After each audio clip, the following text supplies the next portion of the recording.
Hi there, I am Audie from Ratliff Mandolins, and this is the first video that I have posted since I discontinued the weekly production diary series about a month ago. It is February the 1st, and I thought I would just do a quick check-in and kind of share with you some of the highlights of the things that has happened in the past month. This month of January 2025. And so we'll just make a brief video kind of checking in with everybody and letting you know that we're okay.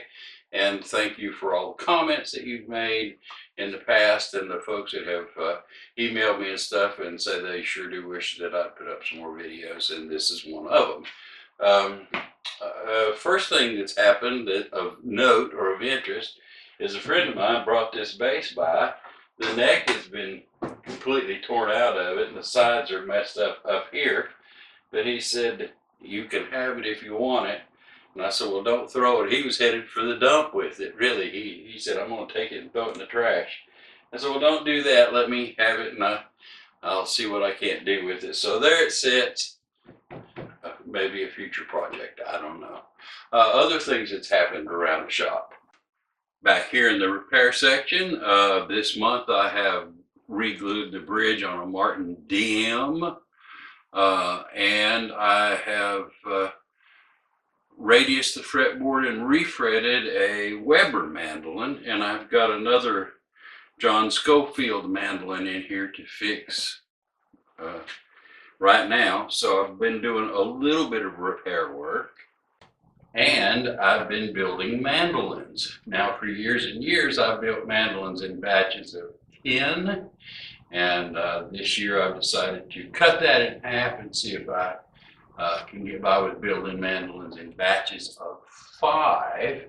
And so to that end, I've been working on a batch of 5. Now this batch of mandolins has actually, the first 3 mandolins in this batch are not mandolins, they're mandolas. They're all A-style mandolas, each of a different size. And I'll explain that in just a minute. And then a couple of mandolins. Now I have 4 of these instruments laid out here, and we're going to take a look at them. The 5th one is basically complete. We'll talk about it here in just a minute. But we'll start with this first mandola right here, and I'll do some explaining about what I've got. Now I come across 2 or 3 sets of mandola parts, some tops and necks and stuff, so I decided to go ahead and put them together. So the first couple of mandolas in this batch are from parts that I have made, honestly, maybe 20 years ago.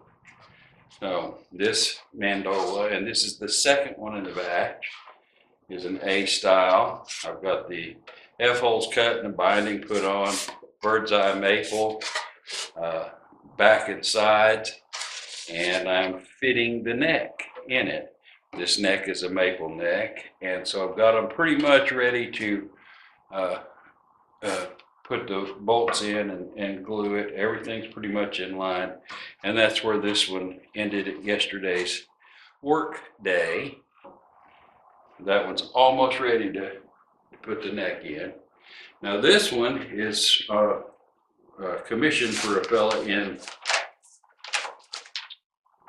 San Francisco, and he wanted, I had a template for a 1917 Gibson H2, and this is a old Gibson top that we can make sure that we got about the right size.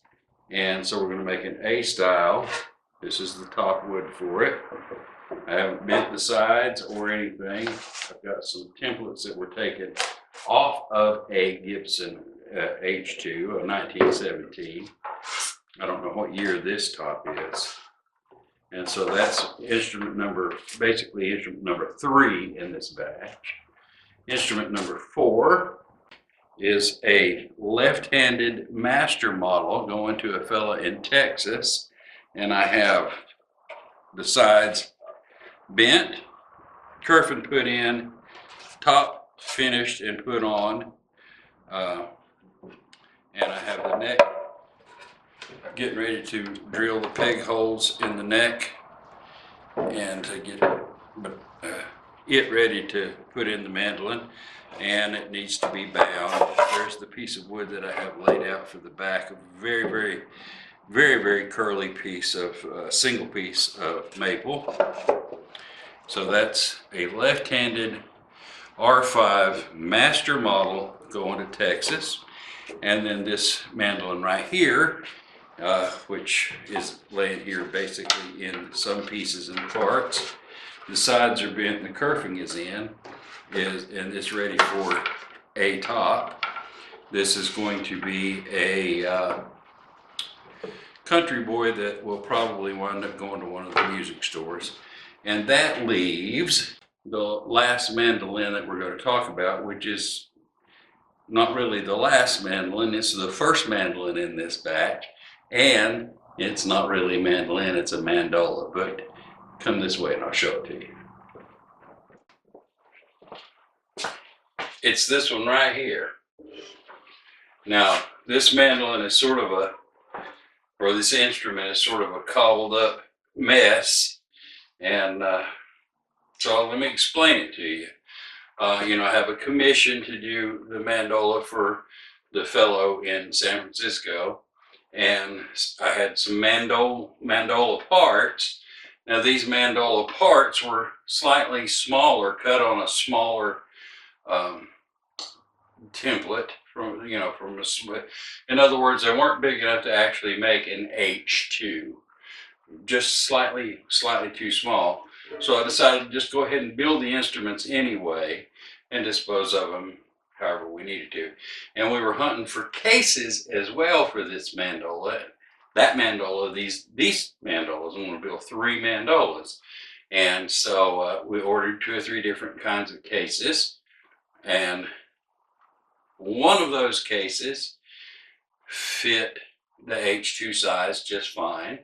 The other one fit the slightly smaller case just fine, and the third, or slightly smaller instrument just fine, and the third case that we ordered didn't really fit anything. It was pretty close to that middle size, but the shoulder part of the instrument were just too big to fit down in it. So I repadded out the molds and built the first instrument, this one, with the shoulders taken off, basically. And so you can see that this one is much more pear-shaped than the other one, which sticks out about 3/8 of an inch on either side here more, and it's more rounded this way. So I decided that, you know what, as long as this is going to be a cobbled up instrument built to fit a case and not the other way around, let's just go ahead and experiment with it a little bit. This one has a shellac finish on it, shellac only. I'm not really happy with it. It looks fine, I'm sure, in the video from 5 or 6 feet. But when you get down and you start looking at it in the light and turning it around, it's a rather rough finish. I didn't do a very good job, but I learned a whole lot. And one of the big things I learned was I don't like shellac, So it's got bird's eye maple. It's very pretty, and like I said, it's really pretty from 3 feet, but from 6 inches, it's not so pretty. But it sounds good, and I've made it left-handed just because it's struck me as being an unsellable thing. But I also put the braces in it symmetrically rather than a bass bar and a treble bar. I made them symmetrical, so that really all we have to do to make this a right-handed instrument is put a new nut and a new bridge on it and turn the strings around, and it'll be fine. It'll sound just as good one way as it will the other. And so let me play you a tune on it. It's not really a mandolin, but it's a pretty cool instrument anyway.